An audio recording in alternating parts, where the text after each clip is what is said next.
welcome back to Building Momentum, the show where we peel back the curtain on the exciting and often chaotic world of building a successful technology business. I'm Yash, your host for this show, where every episode we bring you the stories and strategies of people who've been in the trenches, conquering churn, scaling their teams, and building products that people and businesses love.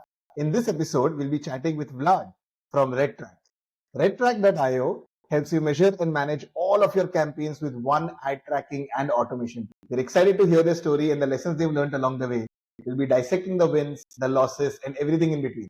So buckle up, grab your headphones, and get ready to dive into the world of building digital products. Hey Vlad, how are you doing? Hey Yash, thank you for inviting me to the podcast. It's my pleasure to be here to share some insights I accumulated over the past years because I was going paying forward. I got off advice from other people on this journey, and maybe something I'll share today will help your audience to get to the points they want to get faster, as with one less mistake at least. Yeah, no, absolutely. And that's the goal at Building Momentum as a show, that we want to figure out a way of reducing the cost of learning so they make fewer and fewer mistakes by listening and watching the episodes that we record for them. And so thank you, Vlad, for taking out the time and doing this. And I think this is a good place to start, right? Where if you can tell us a little more about what you're doing at RedTrack and how did you come across building a platform like that? What's the big bad problem that you're solving for? Sure. So look, as a person, as a professional,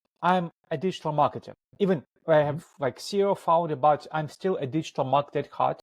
And I've been doing this for 25 years by now. So many times in the past, I ran into the problem. Yes, we have numbers, we have data, but we can't make decisions. And the first attempt that I made at building an analytical tool, I can say so by now, 20 years ago. Yeah, so it's quite a long journey that took me to now. So 20 years ago, it's when first time we tried to build the tool to not only get data, but get answers. And to be honest, 20 years ago, there was no technology to process the data at scale and complexity we wanted to. So that was a complete failure. Just the tool died under the load of data for one website in 3 months. Fast forward to, let's say, to the early days of RedTrack, the technology is available. So what we're trying to do, we try to make this big data, high load, numbers crunching, processing, automation tools available for regular media buyers that don't have your typical access to development team, to large pool of resources, to huge computing power, even nowadays. So basically make something that works for everyone. Of course, it's not really possible. It's just a big aspiration. So we start and focus on a very specific audience. Those are performance-focused media buyers. So people who buy ads to get clients. And moreover, those are performance-focused media buyers and e-com and direct-to-consumer brands and affiliates working with them. And to be honest, it took us some years to get that clarity and narrow focus to what we're building. So it was coming from the growth pains, but now I can tell that. That's my next question, right? So you spoke about audience or the target audience that that RedTrack is for, and that's great that you know it today. However, I'm sure that there was a time when you had a version of the product which was used by probably 4 or 5 different personas, and you were trying to figure out as to which persona finds most value, or which persona is ready to pay more, or which persona is you are able to convert them faster or better or more economically. Can you talk about that journey, like having a vague understanding of what the ideal customers are to sort of identifying 2 or 3 final personas? How did you do that journey of discovery? Well, that was quite a journey. Let's put it this way. So look, it's only in the books when you have the perfect idea, you get some funds, you build the product, it hits. What we're trying to do, we were building and selling as we were building. And we were growing, but a lot of our metrics were, I would not say atrocious, but not good, especially churn. And it was very kind of interesting because like I'm on the forefront. I talk to users. I see tons of positive feedback. I see the product solve the problems, but then we also have a lot of churn. Sometimes from the same users, sometimes not. So what we were doing is we're constantly analyzing whom we can deliver solution and retain as a user and where we are failing. As we were growing, the number of data we have was also increasing. until it was getting evident. Okay, we do good here for this segment, and no, we cannot do good for this segment now, and no, we cannot do good for this segment ever. And that's how we started to shape our vision of who we can build product for. Like the segments we can meet now with the product we have now and increase that segment, because that's good. That's how we grow immediately. And then the segment we can actually expand our product to broaden our access to the market, to broaden our customer base. And then it also was mean for us that it's a very difficult, especially for a growing startup decision, but we started to incorporate approach where we don't sell to clients we cannot be a good fit for, at least in our beliefs. So we learned to say no. And I cannot say it was like immediate. It's a process. We're still probably saying yes one more often or a few times more often a month than we should, because we always think we can actually do that. And quite often we do that, but we also have our not successful cases when saying yes when it's not ideal fit. And this is, in my opinion, a very natural progression, because when you start doing something new, you should understand that you might fail. It's what you will learn from failure, what you learn from those churns, and basically eventually not doing things that lead you to failure, and then you'll keep doing things that lead you to success. And that's how we defined, at least for the moment, I'm not sure it will stay that way forever, our ideal customer profile. So basically those media buyers who can get value from RedTrack. And we still have cases that are not fitting the profile and they still get value, but because they're really smart people knowing how to bend our product to their needs. But it can be a scalable solution. Fair. And the other piece that I want to also know about is could you talk to us about, so a platform like RedTrack, where we are talking about reporting and some amount of automation, but let's just talk about reporting as a piece, right?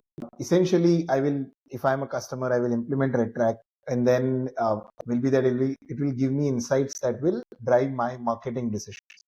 What that also means is that I will have to put a lot of trust onto the platform that I'm using to get those insights and get those numbers from. Can you talk to us a little about, and this is a very similar story for a lot of SaaS companies in the early stages. Can you talk to us through about how did you go about trust building for the first few customers, right? The first sort of 10 subscriptions or 10 customers that you had? How did you go about acquiring? I think, first of all, we built ourselves, or we see ourselves as inbound lead generation company. So we started to promote ourselves using multiple marketing channels. And again, I will not jump into details because our paths not be replicatable. Just saying, we started to use multiple channels, and then we narrowed down to the channels that keep working for us. And sometimes we revisit the past channels just to make sure that they work. We never did outbound. We did all types of ads, because I'm a digital marketer, please remember. So I know how to do ads and probably quite good at that. So, and then because we deal with data, and data powers decisions. We have free trial, we have all those periods. So look, when you use tools like RedTrack, it doesn't mean that you or our clients limit themselves just to RedTrack. They still have access to all the other tools they used to use, or they can keep using them in parallel. It's just now they can compare the outcomes of using this data set as a single source of truth, or that data set, or something else. Say, okay, RedTrack allows me to make better decisions, so I'll probably keep using RedTrack to make better decisions and have those other tools just as a backup, or because they collect data naturally, like Meta. Meta will still have the data, or Shopify will still have the data. It's not that they should let them go. It's more about that if they want to make fast decisions and they want to have all the data, both ad spend and revenues and ad performance, something else in one place, they better use one screen, RedTrack. Got it. Makes sense. Makes sense. And so the other piece, so I see that I think you're a 40 plus people team. And so if you can talk us through identifying the first few team members, what were the general qualities that you look for in those people? How did you go ahead? I'm sure there were times when budgets were tight. How did you incentivize them? What was the journey of like getting to the first 3 or 5 team members? So the role is a founding team. Founding team has skills, but also founding team cannot do everything. So you need to recognize and understand your own skill sets and start hiring people for the things you're not good at. Like my co-founder, he is amazing developer. Like he knows things so deep, it's just astonishing. But he is not doing the front end, the visual part. So our first tech hire was front end developer, for example. Yes, I might be good at a lot of things, but I understand that I cannot do important stuff like, for example, customer support 8 hours a day, because I, as a founder, should do multiple things, wear multiple hats, and customers should be consistent and predictable. So one of our first hire was customer support. Yeah. And that's how we grow. Like you look for the missing competencies, then you evaluate which are crucial for your business at a given moment and that you don't have insight. And then you hire people, and ideally you hire people who are better than you. And in startups, again, it's my opinion, it's always like very subjective, but the way you can get people in and you can support them in going forward, because startups are difficult, is by offering them things they typically would not get in other companies. And those things are freedom and responsibility at the same time, or let's say challenge. Yeah, ownership. And professionals are often driven by challenge and freedom, because they want to do more complex things. That's how they grow. And yes, they want to do things on their terms because they're already professionals. And these sometimes are the opportunity that startups provide versus more established companies, where you actually have to fit into the mold and follow the rules. Correct. No, that makes sense. So you're basically saying that identify what are the gaps that the founding team has, and then sort of slowly start filling in for those gaps. And this other question that a lot of SaaS founders in early stages have is also the fact that typically, I mean, one of the things that we see is that there are two founders, both of them are engineers, or two founders, both of them are marketeers, and stuff like that, which is always a challenge when co-founders have the same skill set. However, let's say if there's an organization where there's one founder who has engineering technology skill set, another founder who has agency background or marketing skill set. In those cases, how do you make product level decisions? Does the marketing or sales drive the features to be built within the product, or the product team or the technical co-founder sort of drives the product level decision? So one, how do you guys do it at RedTrack, and what do you recommend to such founding teams as to what should be the decision metric for what to build? Because building software is by far like the most expensive thing that they will do for the first 6 months of their journey, and they want to make sure that whatever time, effort, energy, and money that they are investing, that is going at least, and at that point of time things are mostly vague, because you've only spoken to prospects as a part of your research or something like that. How do you make product level decisions at early stage? I think that's amazing question, and it doesn't have a universal answer, because it depends on the team and the product. I can tell you how it works for us. So there are product decisions that has to do with product, like working as a technology. It has zero business voice, because like business cannot tell how the technology should operate, but it's still a product decision. But then business is about generating revenue. So it will be product decisions where business has a voice, because if you are a SaaS company and you're generating revenue, just have amazing technology, you're out of business. Now, with all due respect, nobody cares about amazing technology. Everybody can say, yeah, technology is great, but both customers and VCs, they vote with their money. So that's why it's, again, technology decisions should be done by people who understand technology. Business decisions should be done by people who understand business. And that's why I believe that the founding team that have two parts, they complement each other better than one part. Because it's good, like engineers want to build the most marvelous technology, and they care about it's beautiful, it works, like dealers does fancy things. On the business side, we care to do a feature that will bring us new business, or feature, maybe it's a word, but when you start, you're just building features because customer says, okay, we want that, and you need to have this discipline by understanding very fast where you follow the money and improve your product, and when you do one time off. And we did our one-time features because for this was a wise decision. It was not. And then they remain the artifact, and then you slowly kind of, okay, it's nobody uses that. Should we kind of remove it? Or we just keep it under the hood for that customer who asked it 3 years ago? And we do that. It's a process. But there are some decisions that business is better making, but there are some decisions that technology is better making. It's finding the compromise which is what. But again, business by itself would never be the right choice. Technology by itself would never be the right choice because they work as an ensemble, complementing each other. Fair point.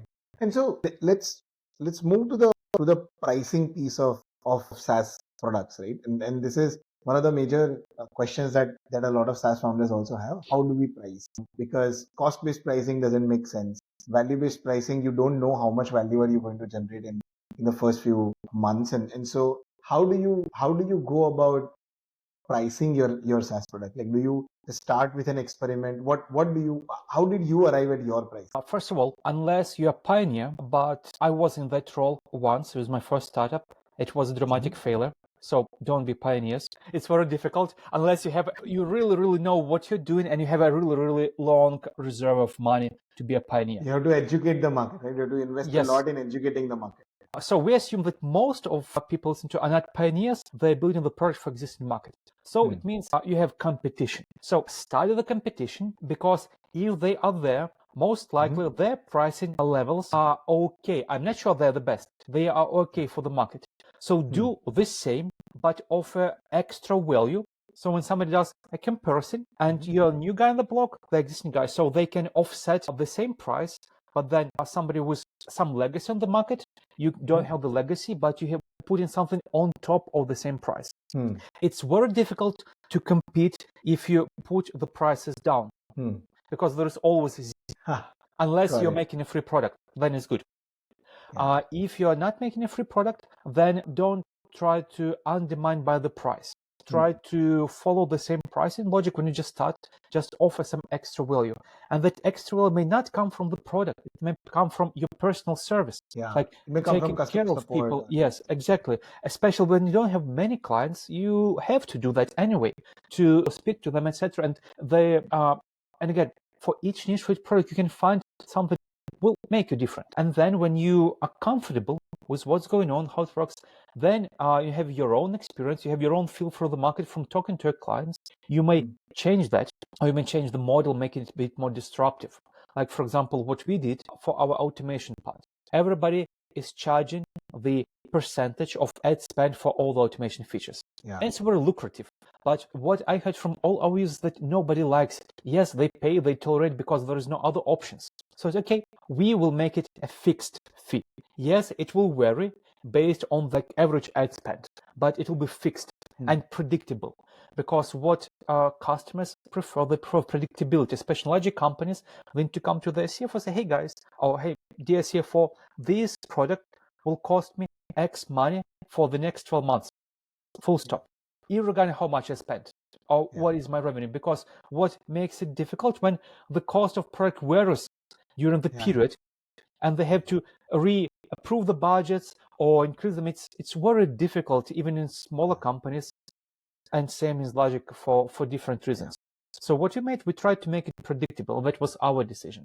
But before that, we actually had a lot of clients. We got that feedback, and that feedback was the driving factor behind the decision. Sorry. So I think so this is a very good way to think about it, right? That if you're starting a SaaS company for the first time, you don't want to get into building a category. You typically want to enter into an established category or an established market, and then offer additional value and price by benchmarking with your competitors instead of thinking for yourself, and then sort of offer. This is very interesting where you don't want to win a customer by lowering the price, but you want to keep the same price, but then add a couple more things that will be valuable. Yes. I think customer support is one of the things that I was doing before Momentum. We had ClientJoy, which was a CRM for freelancers and agencies, and if you look at, I think, about 100 plus reviews that we have on Trustpilot and stuff like that, you will also see that most of those reviews, they are from early stages and they talk about customer support, right? And so that is extremely valuable as well.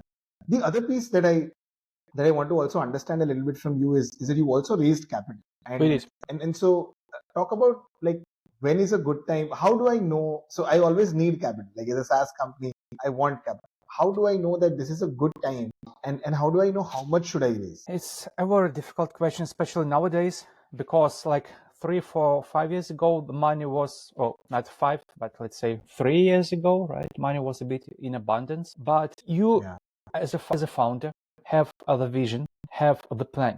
And that's, by the way, something I heard from our VCs who supported us immensely. That why they did that when we were going through hard times, we had our hard times, because we had a plan, and that plan has specific numbers, actions, and it was at least realistic and possible to execute. So you, as a founder, you should have a plan, like short-term, mid-term, long-term. And if that plan means you need to have money, and you don't have that money on the table already, you should start searching for them. And maybe it means that you'll be constantly fundraising for an extended period of time. It may also be the case. So there is no same path. I mean, yeah, it's easy to say, yeah, it's a seed round or pre-seed, seed, Series A, etc. It happened so that I was fundraising almost non-stop for 3 years, because we got some funding, but I know that we'll need more very soon, so I cannot just stop, maybe for a couple of months. I need to go back into the cycles.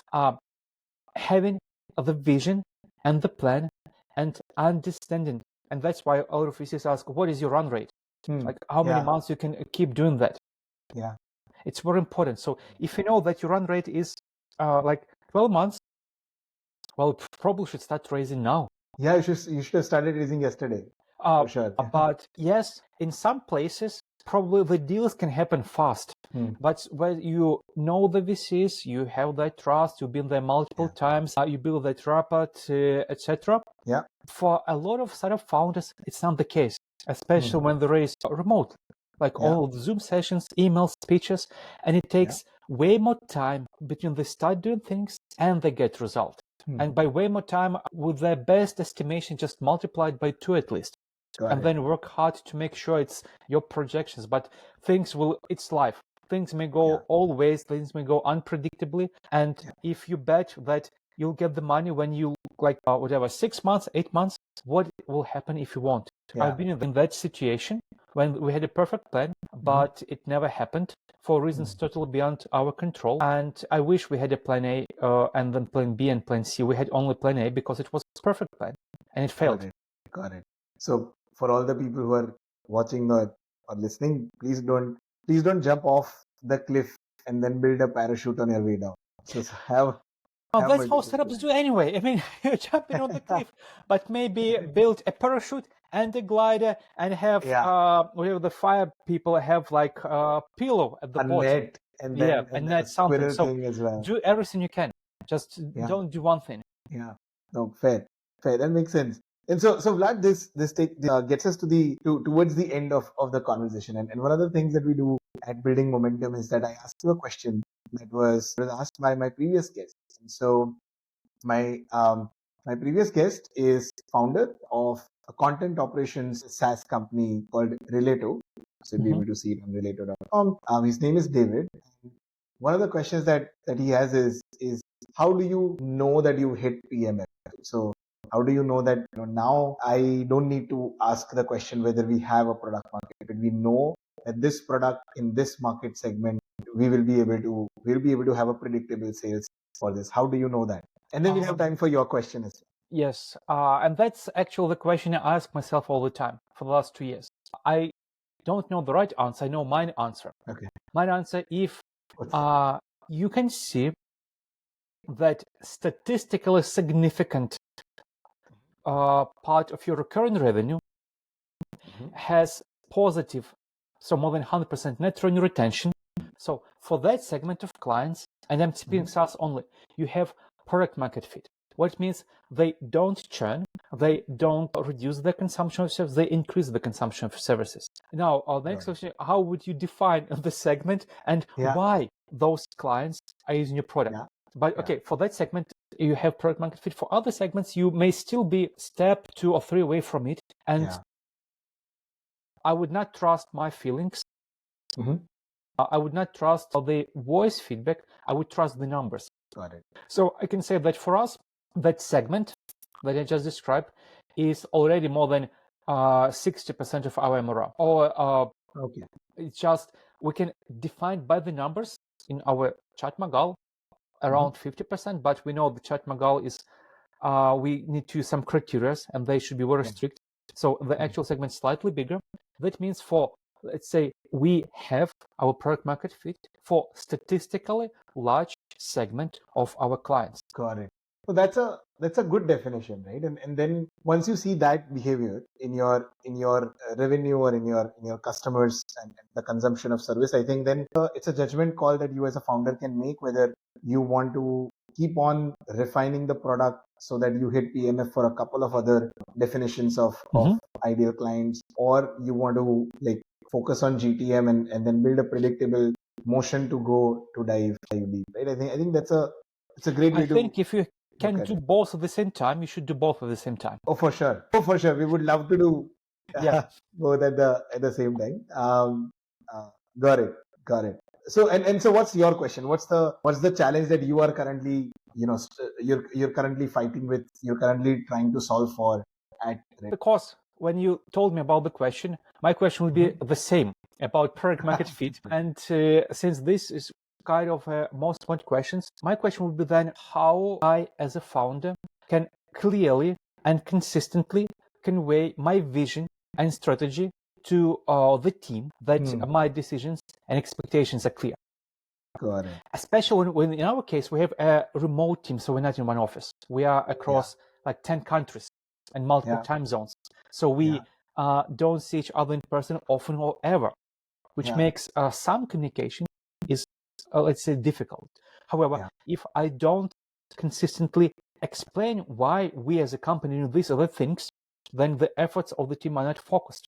So like product market fit is one challenge, but then focus of the team towards the common goal, so everybody knows what they do, is another challenge. So I know what I do, but hey, maybe somebody with bigger experience than mine can say, hey, I would do this and that to ensure that everybody's on the same page. No, this is extremely important, right? Even in terms of small teams as well. So I've seen that the fact that larger teams that are remote might have this challenge, but even smaller teams that are in one place, they also have this challenge because they don't have the habit of communicating, right? They just assume that the other person will understand and know what I am thinking, and they just assumptions are very dangerous. I would like to assume that it's just many people told me in the past, and I'm grateful that whenever you're talking, you say 1 and then 4, and you assume that 2 and 3 is evident. But it is not. It's not. So I keep remembering that, and that's why I'm trying to make myself clear. And I'm still thinking 1 and 4, and 2 and 3 is evident, and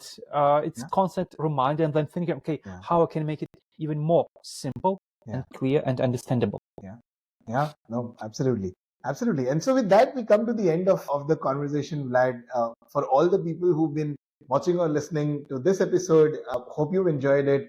Wherever you are, whether it is Amazon Music or it is Spotify or it is YouTube, do consider subscribing. Do consider leaving a comment if you have any question, and do consider checking out RedTrack.io if you are running ads on Meta and on a lot of other platforms, and you're looking for more accuracy in your reporting, and you're looking to start with automations as well. RedTrack is a platform that you should definitely check out, right? But thank you, Vlad, for joining in, and for all the people who've been with us, we'll see you again next week. Until then.